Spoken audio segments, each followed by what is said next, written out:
മില്ലുടമകളുടെ സംയുക്ത സംഘടനയായ Kerala state united flour mill owners യൂണിയന്റെ ജില്ലാ സമ്മേളനം നടന്നു. VK പ്രശാന്ത് MLA ഉദ്ഘാടനം ചെയ്തു.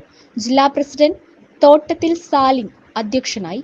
യോഗത്തിൽ സംസ്ഥാന ഭാരവാഹികളായ N Somarajan, B Vatsalakumar, R Rajamani തുടങ്ങിയവർ സംസാരിച്ചു. യഥാർത്ഥത്തിൽ കേരളം പഴയ കാലത്തിൽ നിന്നും വ്യത്യസ്തമായി സംരംഭങ്ങളുടെ കേരളമായി മാറുകയാണ്. പണ്ടുകാലത്ത് നമ്മളെ കുറിച്ചുള്ള ആക്ഷേപം എന്താ? ഒന്നും ഇവിടെ തുടങ്ങാൻ പറ്റില്ല, തുടങ്ങിയാൽ അപ്പം തന്നെ കൊടി വെച്ച് തന്നെ കൂട്ടിക്കും എന്നുള്ളതാണ് ആക്ഷേപം. ആ ആക്ഷേപത്തിൽ കഴമ്പില്ലാതില്ല. പക്ഷെ നമ്മൾ മനസ്സിലാക്കേണ്ട ഒരു കാര്യം, ആ കൊടി വയ്ക്കുന്നതിന്റെ പിന്നിലെ രാഷ്ട്രീയം എന്ന് പറയുന്നത് വേതന വർധനവിന് വേണ്ടി, ഉയർന്ന നിലവാരത്തിന് വേണ്ടിയിട്ടാണ് അത്തരം പ്രശ്നങ്ങൾ വരുന്നത്. അങ്ങനെ വേതനം കൂട്ടി കിട്ടിയത് കൊണ്ടാണ് എന്നെ പോലുള്ള പുതിയ തലമുറയ്ക്ക് നല്ല വിദ്യാഭ്യാസം കിട്ടിയത്, അല്ലേ? എൻ്റെ അച്ഛനും അമ്മയ്ക്കും ഉയർന്ന വേതനം കിട്ടിയത് കൊണ്ടാണ് അവരുടെ മക്കളെ പഠിപ്പിക്കാൻ കഴിഞ്ഞത്. ഞാൻ പൊതുവായി പറഞ്ഞതാണ്, അല്ലേ? അങ്ങനെ പഠിപ്പിച്ച് നല്ല വിദ്യാഭ്യാസം നേടിയ തലമുറ ഇപ്പോ നിലവിൽ വന്നിട്ടുണ്ട്. ആ നിലവിൽ വന്ന തലമുറയാണ് ഇന്ന് സംരംഭങ്ങളുടെ നാടാക്കി കേരളത്തെ മാറ്റി. ഇന്ന് ഏതാണ്ട് 3,30,000 പുതിയ സംരംഭങ്ങൾ കേരളത്തിൽ തുടങ്ങിയിരിക്കുന്നു. ആക്ഷേപം പറയുന്നത് അതിൽ കുറെയൊക്കെ പൂട്ടിപ്പോയില്ലേ എന്നുള്ളതാണ്. പൂട്ടിപ്പോയിട്ടുണ്ടാവും, സ്വാഭാവികമായിട്ട് പോയിട്ടുണ്ടാവും. നിങ്ങളുടെ തന്നെ മില്ലുകൾ ലാഭത്തിൽ പ്രവർത്തിക്കുന്നത് കൊണ്ട്, നഷ്ടത്തിൽ പ്രവർത്തിക്കുന്നത് കൊണ്ട്, അല്ലേ?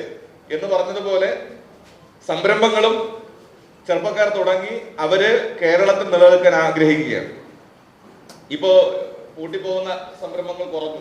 ഇപ്പൊ കേന്ദ്ര ഗവൺമെന്റ് നമുക്കാണ് അവാർഡ് തന്നത്. എന്തിനാ? ഏറ്റവും കൂടുതൽ സംരംഭങ്ങൾ തുടങ്ങിയതിന്റെ, ഈസ് ഓഫ് ഡൂയിങ് ബിസിനസിന്റെ അവാർഡ് നൽകിയത് കേരളത്തിനാണ്.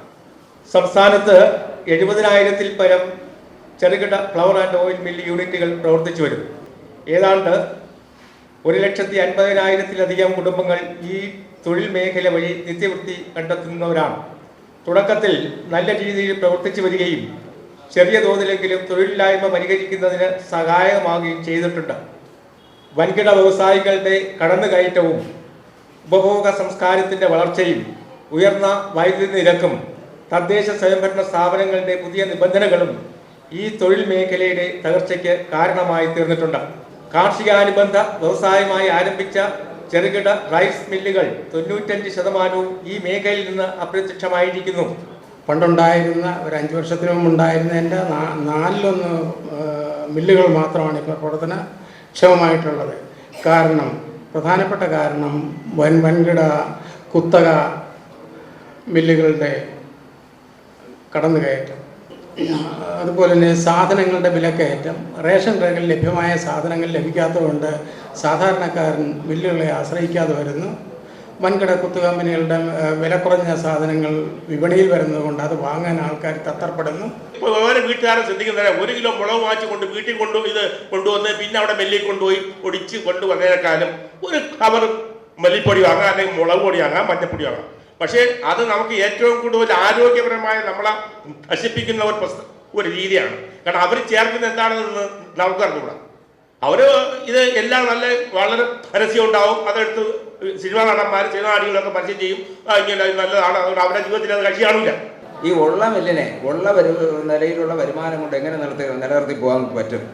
അത് പറ്റും എന്ന് അടിയുറച്ച് വിശ്വസിക്കുന്ന ഒരാളാണ് ഞാൻ. കാരണം 3 സ്റ്റാഫ് കൃത്യമായി പണിയെടുത്ത് പോകുന്നതാണ് മില്ല്.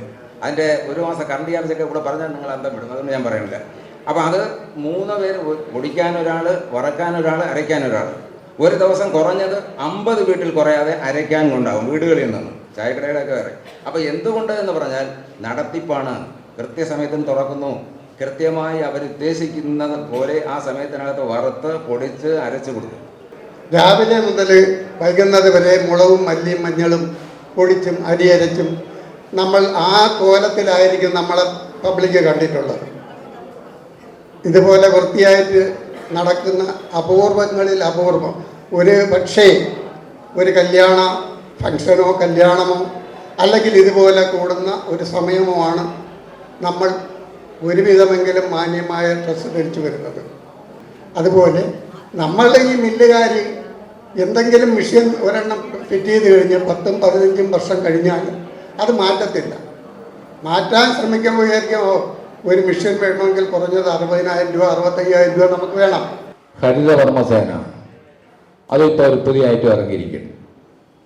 ഈ ഹെൽത്ത് ഫാർമസേനയ്ക്ക് മാസം 100 രൂപ, വർഷത്തിൽ 1200 രൂപ, 1200 രൂപ അടച്ച് രസീത് കൊടുത്താൽ മാത്രമേ നമുക്ക് ലൈസൻസ് പുതുക്കുവാൻ പറ്റുകയുള്ളൂ. മെഡിക്കൽ ടെസ്റ്റ് ചെയ്യുന്ന ഡോക്ടർക്ക് 500 രൂപ കൈക്കൂലി കൊടുക്കണം. 500 രൂപ ചോദിച്ചാണ് വാങ്ങിക്കുന്നത്. നമ്മളവിടെ പറഞ്ഞിരിക്കുന്നത് ഞങ്ങൾ മില്ലുടമകളാണ്, ഞങ്ങളുടെ വ്യാപാര വ്യവസായമൊന്നുമില്ല.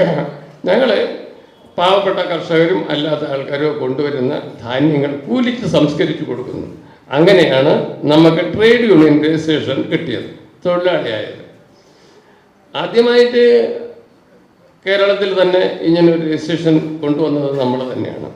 ജില്ലാ ഭാരവാഹികളായ Suresh Babu, V Sivanpillai, S Jayakumar, R Sivadasan തുടങ്ങിയവർ പങ്കെടുത്തു.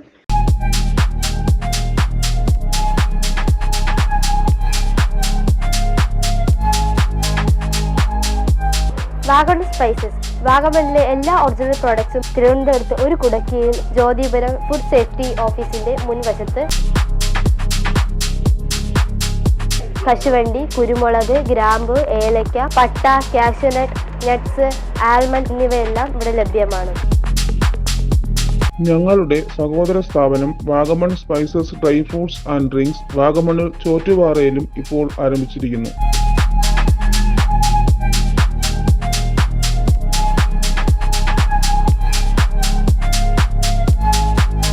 വാഗമണ്ണിൽ തുടങ്ങിയ വാഗമൺ സ്പൈസസിന് എല്ലാവിധ ആശംസകളും നേർന്നുകൊള്ളുന്നു.